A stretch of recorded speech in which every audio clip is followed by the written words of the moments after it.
All right, guys, this could be a surreal night for the president. Just moments ago, Joe Biden did a walkthrough of the DNC stage as he gears up to give his big primetime address and pass the torch to Kamala Harris. It's hard to believe, but just 4 weeks ago, it was Joe Biden himself who was ready to accept his party's nomination. That was before a Democratic mutiny forced him off the ticket. But talk about a rush job. The DNC platform that came out today, it still names drops Biden's second term 19 times. Despite the backstabbing, however, Democrats and the media cannot stop gushing over how much they respect Joe Biden. We are going to blow the roof off of the United Center in terms of the praise for Joe Biden. There is going to be so much love for Joe Biden. There's going to be tears of joy when he walks into that hall. And what he has done, and I love that a major focus of this is going to be on democracy. He literally saved our democracy in the U.S. And Joe Biden, I believe, will go on the Democratic Mount Rushmore with FDR. So the president will put on a brave face during tonight's address because deep inside, apparently, he remains bitter. Recent reports suggest he's harboring lingering resentment at old friends like Barack Obama, Nancy Pelosi, and Chuck Schumer over their roles in his ouster. Friends say he's, quote, stunned and pissed by what happened. And while Biden tries to swallow his tongue, Kamala reportedly wants a clean break from his record. But Democratic allies are not making that easy.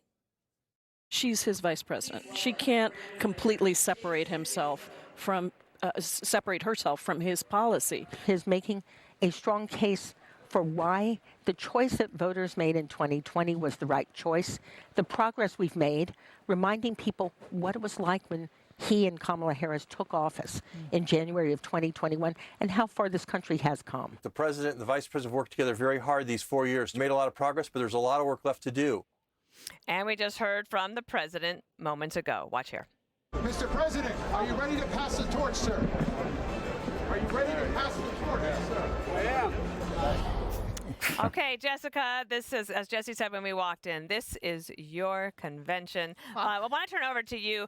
I've read a few things today that President Biden, who will speak very late tonight, it's going to be 10:50 p.m. Eastern. Yeah. He apparently is not going to spend a lot of time on his legacy. He apparently wants to look to the future, and he will give a full endorsement to Kamala Harris.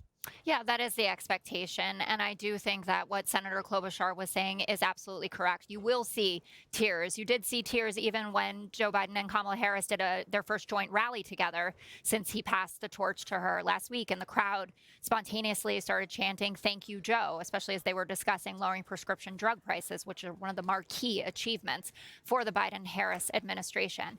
I think it's really great that he will be focused on the future. I'm sure that lamenting too much about the past might be too sad for him, since we all know that he did want to be there tonight as at the top of the ticket.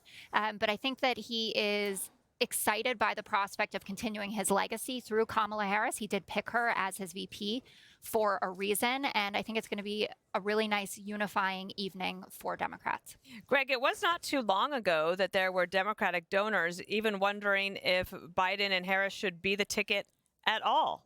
But they have apparently come out in full force. And even after her economic speech got pretty widely panned, including by some left-wing economists, they still, I guess right now tonight, they're just going to say, we are all on board that train. Well, it doesn't matter who the person is. It's the machine.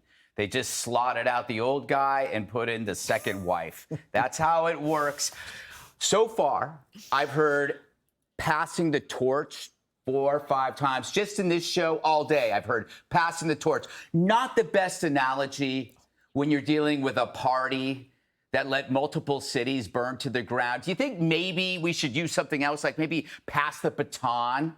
Because, or maybe it is the right one, because this is the party that nearly burned this country to the ground, at least economically, for example. Joe Biden, the only thing he passed was gas. Might be a good thing he let that torch go. You had to wrestle this job away from him like it was car keys from a drunk. And I don't think he's the one that's resentful.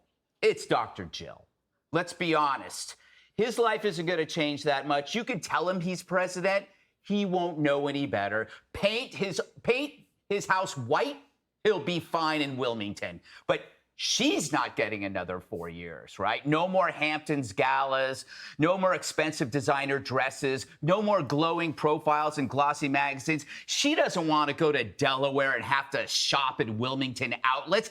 All they have is Anne Klein, Dana. Anne Klein. She's too important for Anne Klein. I'm going to pass the pipe to. Do that in honor of Hunter. There you go. Pass I'm the passing pipe. the pipe to Jesse Waters right here. I'll hit As that, you just did. Dana. Okay, there you go. So they force Joe off the ticket, and then they give him Monday night. Monday night is the worst speaking slot. And then they keep him as far away from Kamala Harris as possible because the guy's so toxic. And then he flies to California to go on vacation after his speech.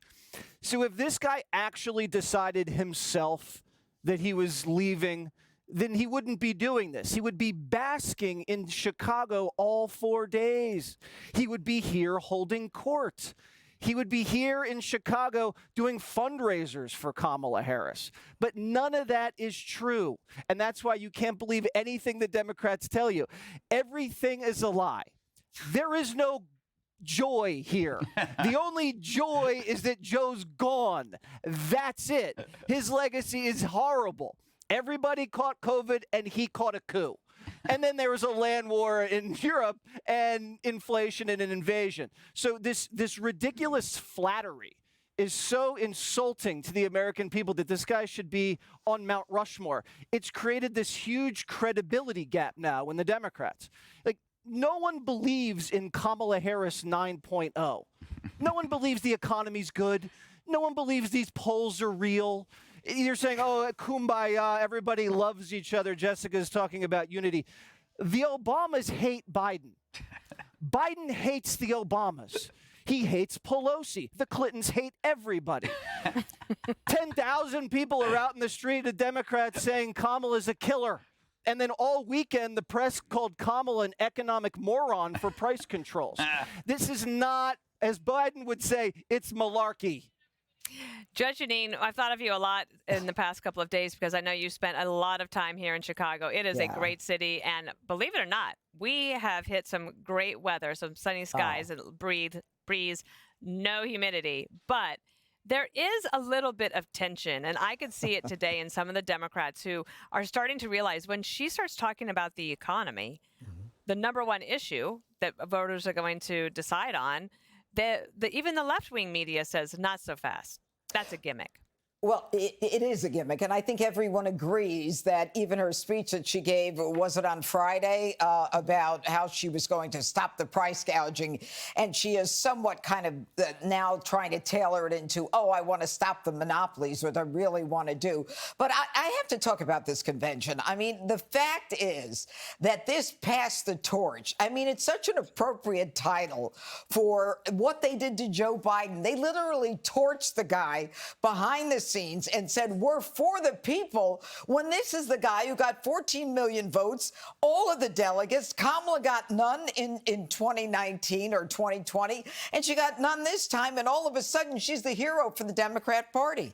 And I agree with Jesse. I think everybody hates everybody else. And if this were the party of unity, Joe Biden would be staying there. I mean, look at the other Democrat presidents. You've got Bill Clinton, you've got Barack Obama, but Joe's mad at Barack because he wouldn't tell him to his face he has to go.